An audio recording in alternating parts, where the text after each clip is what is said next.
Let's get some of Jamey Eisenberg's favorite breakouts on Fantasy Football Today Express. Welcome, Jamey. You ready for breakouts? Yes, sir. Woo! Are you going to keep George Pickens on your list if Justin Fields wins the job, which is becoming more of a possibility now than what we thought a few weeks ago? I will. I think what we saw, especially with his bank account, DJ Moore did very well with Justin Fields. So he's got to throw to somebody. And I don't think it's going to be the group of Van Jefferson and Roman Wilson, who hopefully is going to be okay with the ankle injury, and the rest of the receiving core they have there. So I'm perfectly fine with Justin Fields Pickens combination. Okay, so who else? We stay at wide receiver. I know you like the year 3 guys who are getting the upgrades. Anyone else you want to talk about?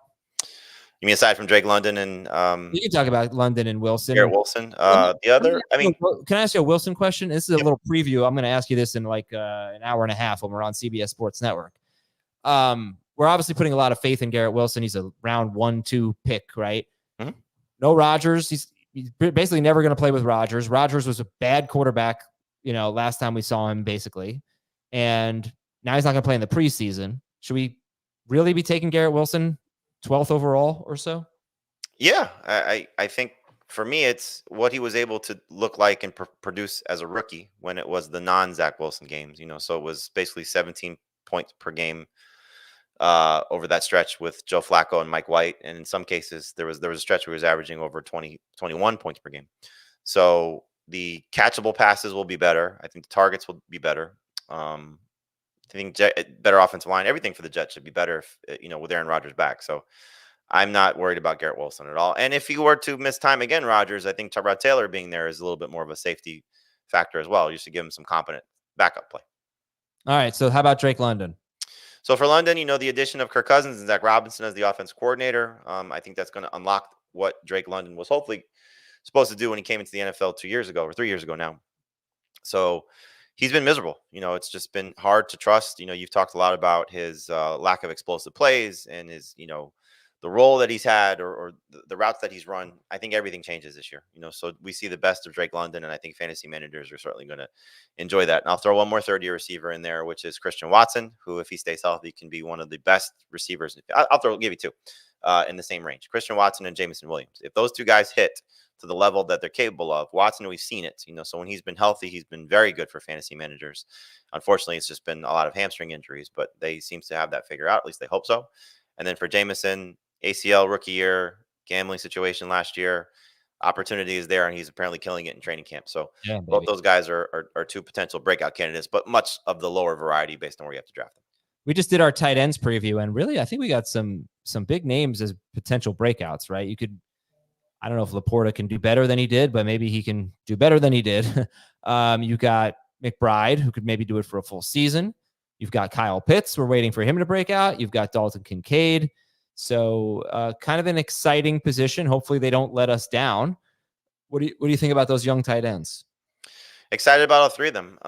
It's easy to make the case for McBride. Like you said, we saw it. And, the counter to that, which I know Dave would make, and I know too, it's a small counter because he still has him as a top 4 tight end. But the counter to that is Marvin Harrison's presence, and does Kyler Murray support 2 players at this level, which we really haven't seen consistently from him?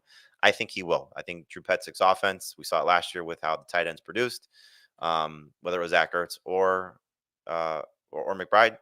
Kyler being there, the touchdowns will go up. Hopefully, he can get north of 6, and McBride could be the best tight end in fantasy. Kincaid is going to be 1 or 2 in targets for the Bills, in my opinion, and having a good camp so far. So maybe Dawson Knox limits the touchdown potential, but I think Kincaid could be among the league leaders in receptions at the position. And then for Pitts, he's the one that you're going to have to, probably sell people on a little bit more because we've been burned by him for the last 2 years. But when he had a competent quarterback, and it was at the end of Matt Ryan's tenure in Atlanta, he had a 1,000-yard season. Now, granted, it was a depleted receiving core because I believe that was the year with Calvin Ridley with getting hurt halfway through the season.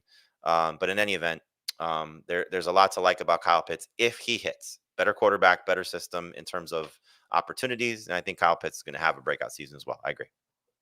Might have been the season where Ridley had the mental health break. I'm not sure. That was it was.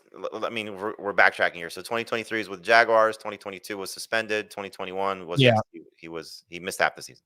He played 5 games. Yeah, so I missed a lot of games. All right, we're going to take a quick break, come back and get some quarterback and running back breakouts after this. So, Jamey, who do you have as a quarterback breakout this year? I think it's everybody's favorite breakout. That's Anthony Richardson. With the pace he was on when he was healthy, the 2-game pace, was 43 total touchdowns. It was 800 plus rushing yards. It was 3,500 passing yards. That puts him in the top 5, range if he stays healthy and replicates that. Better receiving core because with the addition of AD Mitchell and second year for Josh Downs, bringing back Michael Pittman. It's really the running though. He can be a 1,000-yard rusher. So love the setup for him. Some people still call CJ Stroud a breakout. Had a fantastic rookie season, but can he get to 25 points per game? He certainly has the ability to with the addition of Stephon Diggs. I know when we did our quarterback preview, I talked about Kyler Murray being a re-breakout, so this could be the best version of Kyler Murray that maybe we've ever seen because it feels as if there's a lot at play here that is working. The addition of Marvin Harrison, the fact that he's gotten his receivers together a lot this offseason, thrown with them. Healthy 2 years removed from the ACL tear. So, you talk about exposure. He's probably the guy I have the most of so far in the drafts that I've done. And finally, running backs. I don't know why we saved that one for last. It's the headliner, right? Who are the running back breakouts? So aside from Bijan Robinson, who you can make the case for, and I know at least one of our analysts has said could be the #1 running back in fantasy, just a very bold call. James Cook is one of my favorite guys, so I guess I'm the Buffalo Bill guy, but what we saw from him when Joe Brady took over as a pass catcher, certainly as a runner, if that carries over to a full season, we could be talking about 800 plus total yards. He's got to score more. 2 rushing touchdowns last year was frustrating, 6 total touchdowns. So hopefully we get 4 and 4, 8 to 10 touchdowns, I think puts him in the range of, competing to be a top 5 guy if the catches and rushing production is there. But, you don't have to draft him that high. So he's in, for me, right around, running back 10, a top 10 caliber type of player.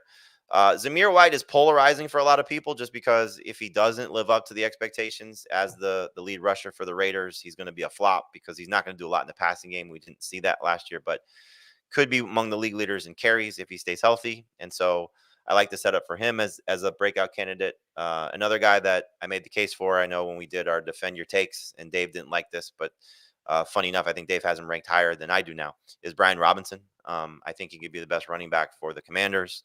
Austin Eckler at his age, 29, coming off what was a very frustrating season for him, high ankle sprain in week 1. Who knows how much that impacted him, but I think Robinson is going to take a step forward in a better offense and could be a top 20 running back this year. It's possible that both Bengals running backs will break out this year. That would be easier for Chase Brown to do, but Zach Moss could do it as well, and that would be an interesting development. We're keeping a close eye on the Bengals backfield as we Titans backfield as well. Tajay Spears could be a breakout. Tajay Spears definitely hopefully will be a breakout. That's Jamey Eisenberg. I'm Adam Aizer. This is Fantasy Football Today Express. We'll talk to you tomorrow.